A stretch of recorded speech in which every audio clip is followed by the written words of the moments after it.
πάρα πολύ που σας γνώρισα. Χάρηκα πάρα πολύ που συνεργαστήκαμε. Η αλήθεια είναι ότι δεν περίμενα την ώρα που θα βγω να με αγκαλιάσουν έτσι τόσο θερμά, τόσο ζεστά, συγκινήθηκα. Και πάνω απ' όλα, Γιάννη, τιμή μου. Δυστυχώς βγήκε το άτομο μετά από το Κοσμά που το έχω πάρα πολύ στην καρδιά μου. Η Φωτεινή.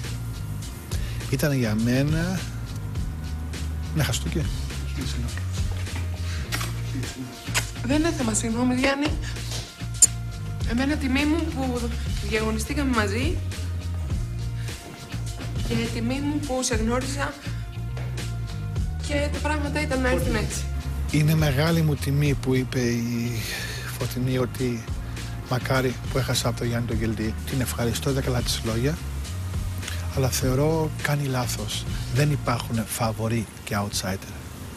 Ο καθένας μπορεί να χάσει από οποιονδήποτε. Σας χαιρετώ. Γεια σου, Κουκλά, καλή συνέχεια σε όλους, παιδιά.